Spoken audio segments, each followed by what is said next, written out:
Hi, I'm Rusty Gailey, Worship Director here at Faith Church. My wife Renee and I have been together now this February for 30 years. 25 and a half of those have been as a married couple. I remember our wedding pretty vividly. We had a ceremony at Ward Presbyterian, and there was a couple hundred people in attendance. We got a lot of support from family and from friends. They stood up in the wedding party. They ushered people into the sanctuary. They performed songs and read scripture for us during the service. And then we had a good friend of ours, Kathy, who planned and catered our reception right there in Knox Hall. It was a pretty great day. We really enjoyed it. Weddings are crazy though, because you take this combination is made. You take these two different people with all of their circles of life, and you combine them together in this moment, and you create this one big circle. It's a little crazy. But I remember when our pastor asked us what passage of scripture we wanted him to give a message from.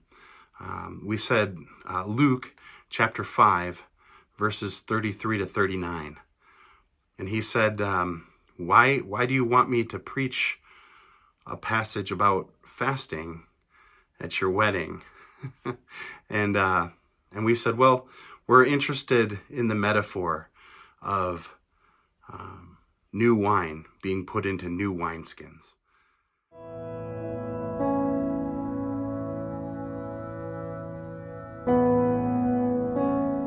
When I look at that passage today, I kind of feel bad that we didn't make it easy for him to preach a tidy little wedding message of love.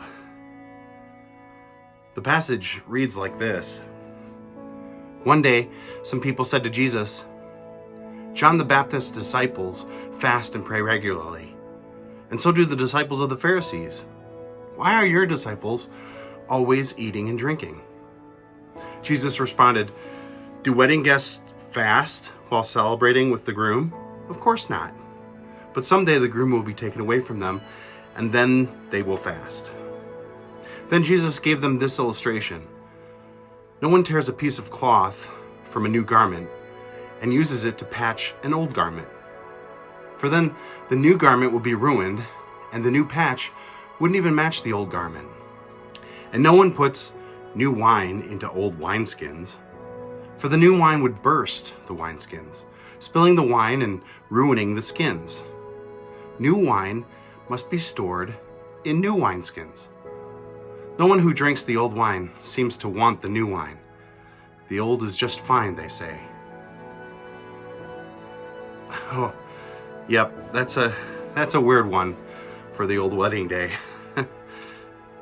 So, if I can summarize the passage, Jesus is questioned about his disciples being less somber or seemingly less reverent than the Pharisees or John the Baptist's disciples. And Jesus and his guys eat and drink while the others pray and fast. So Jesus makes a comparison to wedding guests celebrating while they're with the groom. That would speak to the situation that they were presently in. Then he gives those who are questioning him another illustration to take it a step further. He talks about wineskins. This delicate combination of fermentation and aging leather. The dilemma is the new cloth can't be used to just patch an old garment. The new patch hasn't aged like the garment has, and when it does age, it'll tear open again. And you can't put new wine into an old wineskin. The old wineskin is done growing, and when the new wine ferments and wants to expand the leather, again, it just ruins the skin. New wine needs to go into new wineskins so that they can grow together. You know, I think this lesson directly applies to our desire to live in the new way that God has for us. We can't just put new ideas into old ways of thinking. We can't just start practicing new habits without being a new creation.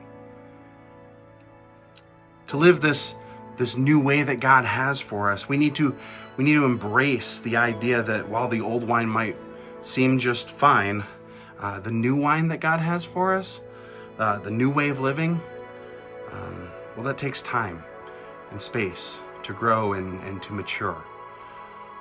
We need to stop trying to mix God and his new way of living into our old vessels, holding on to our old selves and our old identities. It doesn't work. Defining ourselves by what once was leaves no space for the new way that God offers to us each day. His mercies are new every morning, so our minds and our spirits need to be renewed as well, so that we can receive it all. This season of Lent, let's remind ourselves every morning that we need to be new wineskins.